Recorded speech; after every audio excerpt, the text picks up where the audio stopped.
Cuando uno vuelve a Borges, yo lo leí de chaval, pero todavía el otro día, como lo vendían también lo vendían, pues se lo recomiendo, lo vendían barato, relativamente barato, las obras completas en un tomo en el kiosco, pues me compré un tomo y le volví a echar un vistazo a Borges, aquel Borges que ya, y digo, joder, qué talento tiene el cabrón, qué listo es y tal, qué bien, me gustó.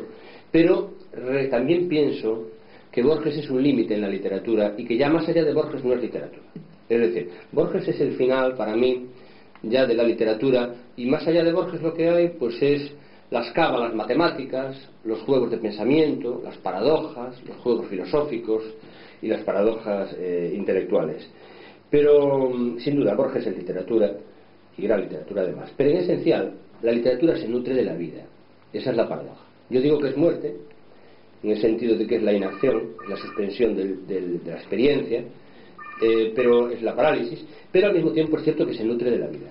Un escritor, de algún modo, debiera tener esa biografía que tienen todos los buenos escritores americanos. Ustedes saben que los buenos narradores americanos siempre dicen, fulano de tal, nació en tal año y vive con su esposa y sus hijos en Connecticut y no sé qué, y fue taxista, fogonero del tren, repartidor de pizzas, minero, trabajador de una plataforma petrolífera, no sé qué, no sé. Entonces tú, esta persona debe haber conocido mundos y vidas y tiene mucho que contar. Y efectivamente es cierto que para poder contar historias, aunque las historias sean inventadas, tienes que haber conocido, tienes que haber experimentado. Por lo tanto, el juego del escritor es cierto que su trabajo es en el laboratorio, un laboratorio encerrado, separado de la gente, pero por otro lado es cierto que primero de algún modo tiene que haber vivido o conocido la vida. Tiene que haberse nutrido de experiencia, tiene que poder comprender qué cosa es vivir, qué cosa es la vida, y para eso hay que haber conocido personas. Yo quería proponerte un tema. Estamos hablando de literatura, hay otra cosa que es la vida literaria, como decía Marcel el otro día, en aquel fantástico final del Premio Planeta, en el que hubo aquel rifirrafe tan genial sobre los premios, y él habló de que él no le interesaba la vida literaria y si la literatura, pero hay cosas de la vida literaria que me gustaría comentar. Por ejemplo, ¿qué te parece el fenómeno del Código Da Vinci?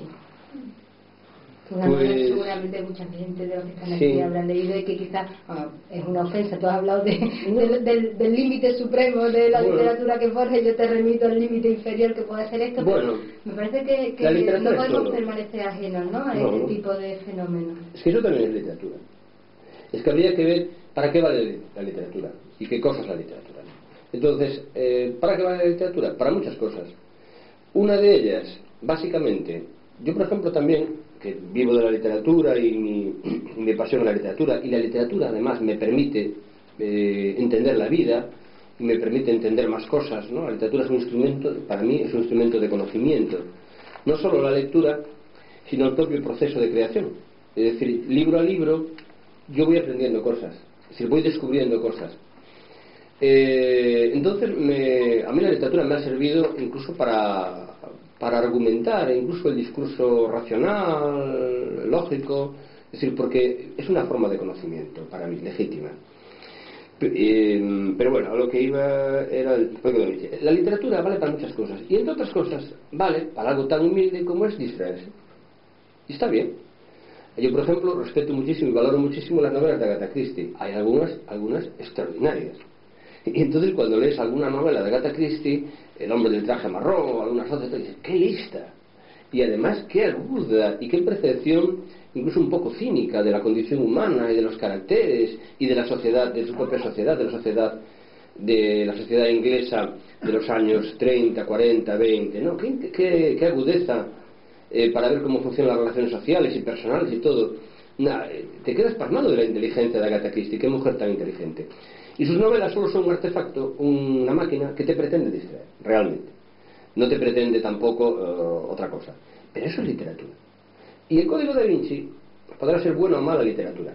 Yo no puedo opinar porque, por curiosidad, me atreví a comprarlo y le empecé a leer. La verdad que lo dejé a las 40 páginas porque decía, es que esto no resiste el examen de la verosimilitud.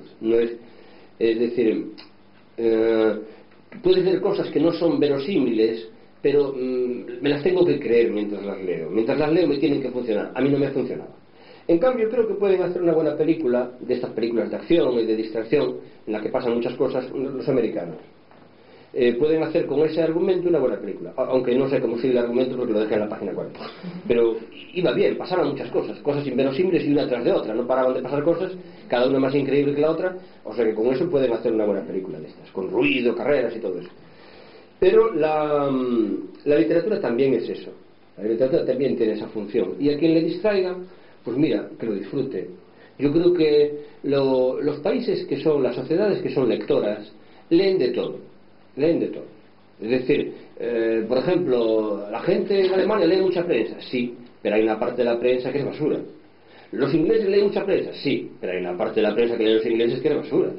¿Entiendes? Entonces, ojo, yo creo que ahora los españoles leen mucha prensa, sí, pero el Semana, el Ola, el Sport, el AS, el tal, ojo. Es decir, la capacidad lectora y el hábito de leer en sí mismo es un instrumento que nos da más posibilidades personales, ¿no? Ahora bien, hay distintas cosas para leer. De todos modos, la literatura, incluso en su nivel más ínfimo, siempre y cuando no sea ofensiva para lo humano, no sea cruel, no nos eduque en la inhumanidad, pues es legítima y es un entretenimiento. Ahora, yo también digo, a quien le gusta la literatura y quien tiene costumbre de leer literatura no es mejor ni peor persona que otras. Yo tengo amigos y amigas que no les gusta la literatura, mayormente, les cuesta mucho leer una novela, pero en cambio leen libros de ensayo, leen libros científicos, leen o ven reportajes, son personas muy inteligentes, sensibles, muy atentas, muy curiosas, muy inteligentes, buenos ciudadanos. Entonces, la literatura, yo digo que es un vicio, entra en el campo de los vicios, y como todas las cosas tiene un lado bueno y un lado malo, porque quien lee mucho, miren ustedes lo que le pasó a Quijote, ¿no? Es verdad, quien lee mucho, quien se intoxica, se separa de la vida y confunde el mundo de la imaginación, que es un mundo, con el mundo de la experiencia. Es verdad, le pasó a Madame Bovary. Madame Bovary era, con una expresión castellana, era muy novelera. Era una persona llena de fantasías y las novelas la intoxicaron y la hicieron incapaz de vivir a gusto la vida que tenía, la hicieron sentirse infeliz. Entonces, la literatura tiene contraindicaciones también, es decir, como todo. Es decir, igual que el mundo de la imaginación, construida por los humanos, por las personas, tiene contraindicaciones. Cuidado no caer a ese lado. Yo siempre recuerdo el caso de aquel niño que hace unos años, creo que era en Valencia, cogió una katana, una espada de estas, y mató a los padres y a una hermana para experimentar lo que era aquello. Bueno, aquel niño había cruzado el espejo, había entrado en el mundo de la imaginación. No era de la imaginación a través de la letra escrita, de la literatura escrita, ni siquiera era el de la televisión, de la pantalla, sino ya era el mundo de los videojuegos. Pero ese niño se había ido del mundo de los humanos, no conocía lo que era la vida y vivía en un mundo de irrealidad. Y lo que ocurrió fue que fue tragado, cruzó el espejo y fue tragado por ese otro lado. Es decir, la literatura es un mundo paralelo. Es un mundo que creamos los humanos, es un mundo virtual, es un mundo paralelo. Lo creamos, curiosamente, con un material que no tiene sustancia, que son las palabras. La palabra hablada no tiene sustancia. Es un eco que se desvanece, en el momento en que se pronuncia, se desvanece. Cuando la escribimos, dura más, pero todavía no tiene apenas sustancia. ¿Qué sustancia tiene la palabra? Un poco de tinta. ¿Cuánto alcanza a pesar esa tinta? No es nada, casi no es material.